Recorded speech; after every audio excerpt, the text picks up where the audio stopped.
No, I'm not coming anywhere. You explain why you keep people. Don't touch me, don't touch me. You step away and then I'm talking to you, okay? You step away. Step away. Excuse me, why you got so? Don't touch me. These are the first 2 videos posted to the Instagram account Seeface1 on the 14th and 15th of May 2025, showing a man inside a psychiatric hospital being interrogated by doctors. Somehow, this man is in possession of a mobile phone and isn't willing to give it up, causing him to document his experience living inside the facility over the following weeks, his interactions with doctors, his medication routine, his nervous breakdowns, and his dissociations, all on film, leaving its viewers with a looming question. Is Seeface1 real?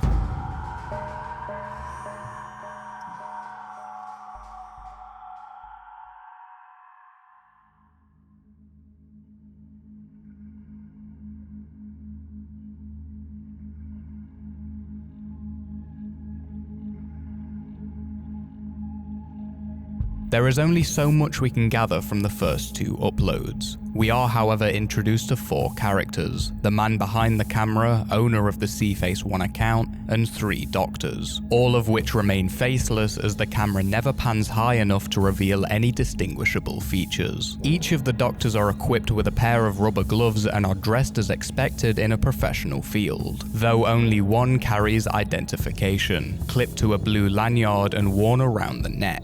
While some of these smaller details are potentially important in unraveling the story, we'll leave them for now and revisit them later. In the 3rd video, a woman named Anna begins talking to our main character. Introducing herself as the negotiator, she hands out an information booklet regarding borderline personality disorder and asks the man if he associates himself with any of the symptoms described in the file. This conversation is split up into 2 videos outlining the difference in behavior seen in the cameraman before and after taking some sort of medication. In the first video, he acts as a hostile force, refusing to speak to Anna about his situation, and in the second video is much more compliant, though appears to be experiencing mild euphoria and dissociation, with slow speech causing a struggle to form coherent sentences. This is then verified in video 5, in which he is seen holding a selection of pills that have been sent through his cell door. This is also when our main character is heard being referred to by 2 different names: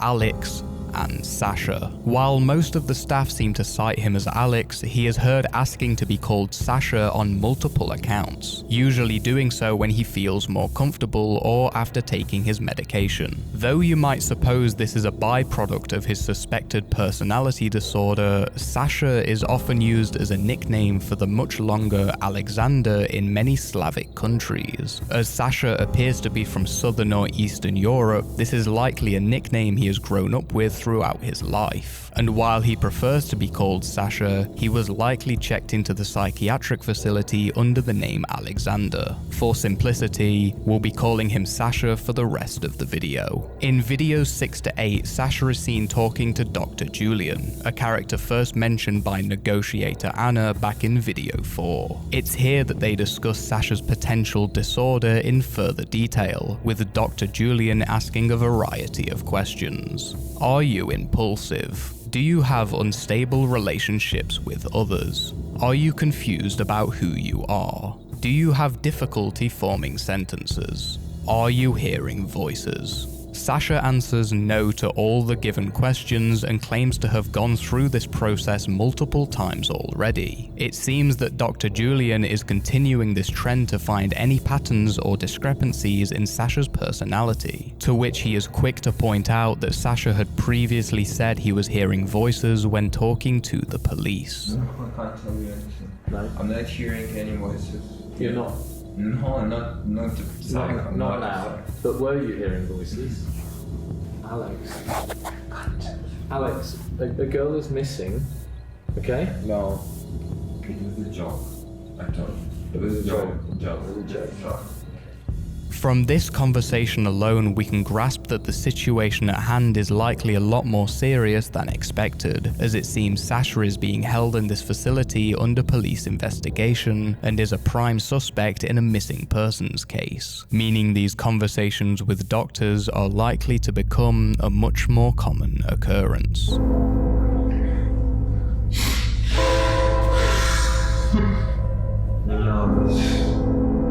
And it's comes for you. But I know what to do. I know what to do. I really know what to do. Oh my god. In videos 9 to 12, Sasha dissociates in his room under the effects of his medication, cries on camera, and records himself saying the following: "Why do I go through all this? Why does it happen to me? I don't deserve this. I just wanted her to love me." It's become apparent since learning of the missing persons case that Sasha knows something we don't and is hiding it from the doctors, the police, and the audience, with use of the word her showing he is most definitely involved in the case to a very crucial level, though his level of innocence is difficult to grasp through the footage we see, as a cycle of emotions takes over Sasha. Laughter, sadness, regret, joyfulness, desolation. These intense mood swings make it difficult to understand Sasha's character. Being a victim of his own mind, we struggle to separate his true feelings from false interpretations. This is then further disorganized by Sasha's inconsistency when retelling the story, and constant disoriented state having been put on medication, which is present in video 13. Here, Sasha is seen once again talking to Dr. Julian, who attempts to question him further on his involvement with the case, though Sasha isn't willing to commit to the discussion and is seen rolling around on the floor, refusing to sit down and stay still, though he is heard at one point declaring that he isn't dangerous. It's been 24 hours since their last conversation, and despite his best efforts, Dr. Julian isn't able to retrieve any more thorough information on Sasha. At least the video cuts out before he is able to do so. In the following videos, we see the guidance and supervision doctors provide within the hospital, as Sasha gets his hair shaved, his nails trimmed, and his bloods taken, while at night he records more obsessive rambles. Something happens over here that's beyond my control. So, if you see those little tiny scratches on the floor. Yeah, so this squirrel comes at night and grabs all my belongings, all these precious things like money, clothes, fashion, everything. I wish I could scream, but I can't scream. It's so unfair. No, it's... Can you see? Yeah, can you see his face? Get your ass, son of a bitch! In videos 16 to 17, Sasha claims that his cell was being broken into whilst he was sleeping, leading to all his possessions being stolen. According to him, at night a person would crawl through the vent near the ceiling, enter his room, and take away his clothes and money without him noticing. It takes no more than a few seconds to estimate that this likely never happened, as Sasha doesn't possess any money to begin with, being in a psychiatric hospital. Nevertheless, it seems that Sasha is in a state of confusion, misinterpreting his current cell and living space as his original home. If the doctors were right about Sasha's supposed disorder, this occurrence would be a key sign, as he appears to be disconnected from the world around him. So far, there is little to no evidence suggesting that Sasha understands where he is and why. While he does seem to know what he has done and his involvement in the case, it seems that he's failing to recognize the gravity of the situation and why whatever he did was considered unlawful. Though until we know ourselves what has happened and why a girl has been reported missing, we can't draw any conclusions. Perhaps Sasha was not the main perpetrator in the case and was tied into it accidentally, or perhaps he is completely innocent.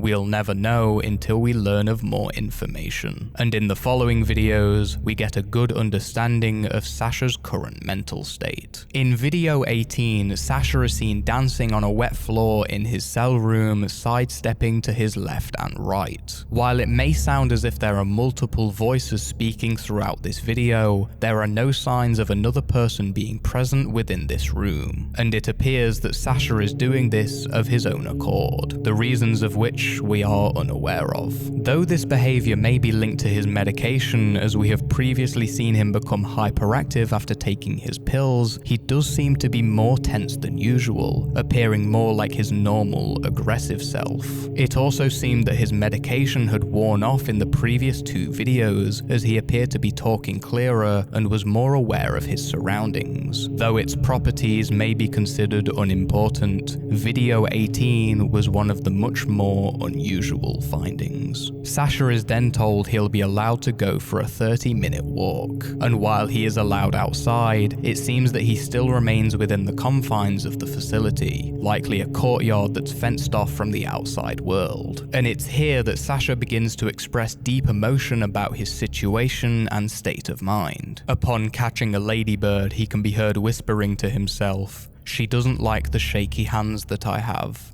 but maybe I'm not well." Perhaps this is the beginning of a change in Sasha's character and a new opening in the case.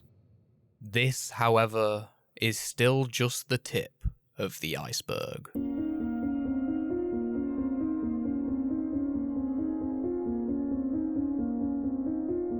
There is still so much left to learn about Sasha and the life he lives, and there are so many small details left within the series that help us answer any remaining questions. In video 4, Sasha is given a borderline personality disorder information booklet, and despite the blurry picture on screen, the blue circle in the top left-hand corner of the page can help us unearth its origins. And after discovering the logo belongs to the charity Rethink Mental Illness, I was able to find the full document available for free right here on the internet. While the 27 pages in the fact sheet aren't very useful to us, we are able to uncover where on earth Sasha lives and where the facility is located, as Rethink Mental Illness are based in the United Kingdom, specifically within England. This is then confirmed by the blue lanyards worn by several doctors throughout the series, which were assumed and later confirmed to be holding NHS identity cards. The NHS, or National Health Service, is the government-funded healthcare system in the United Kingdom, supporting our belief that Sasha lives in the UK and most likely somewhere within England. And even better, upon checking the About section for the Seeface1 Instagram account, we are told that the profile's location is set to the United Kingdom. While all the details within this series seem too intricate and complex to fabricate, all of the clothing, accessories, and equipment are purchasable online, including the NHS lanyards, apart from one thing. In a later video, Sasha can be seen using a large piece of hospital equipment. This device in particular is known as a surgery pod and allows patients to monitor and record their own health data independently, including blood pressure and weight checks. This specific piece of technology is very new, being introduced in parts of the UK as little as 3 years ago. If you've never had to use a surgery pod, it's unlikely you even know of their existence. And since it's impossible to purchase one online, this series, or at least this video in particular, has to have been filmed inside a hospital where these machines are accessible, and not just a film set that's been made to look like one. Though I find it unlikely that any hospice in the UK would allow any random person to use this high-tech piece of machinery for an Instagram Reels series. And while this part of the profile feels authentic, there are many moments across the Seeface1 account that just feel off, such as the various visual cuts and potential audio effects used in many of the videos, alluding to the fact that some of the footage has been edited, something I wouldn't expect given the nature of this account. Unless Sasha is recording these videos within Instagram as opposed to uploading them from another source, shooting clip after clip and allowing the app to automatically stitch them together, giving the illusion of post-production. Almost every theory that attempts to verify verify this series as a work of fiction can be disproved in one way or another. While you may think mobile phones are forbidden from the premises of a psychiatric hospital, they are actually allowed in the UK under certain circumstances. We know the staff are aware of Sasha's phone as they pester him about it in several videos, though he reminds them it's his right to use however he pleases. And despite just how real this whole thing feels, it's very easy to assume it's a work of fiction. If this is an art project that intends to promote something or is trying to garner as much attention as possible, you'd assume that the upload rate of the account would be less sporadic, and that the profile owner would try to build up some sort of image. But to my surprise, there is absolutely nothing. No profile photo, no bio, no captions under any of the posts, no explanation. Even though this account was created all the way back in 2012, we have no records of what it used to look like before 2025. Whilst making this video, I had turned on all notifications for Seeface1, and was surprised when I was alerted of a story post made on the account, only for it to be deleted seconds later. As far as I'm aware, there are no archives of what was potentially posted on that very day. But what I do know is that Seeface1 is one of the most disturbing, worrying, and confusing pieces of media I've ever come across, with its seemingly authentic but hopefully fictional story making it unlike anything I've ever seen before.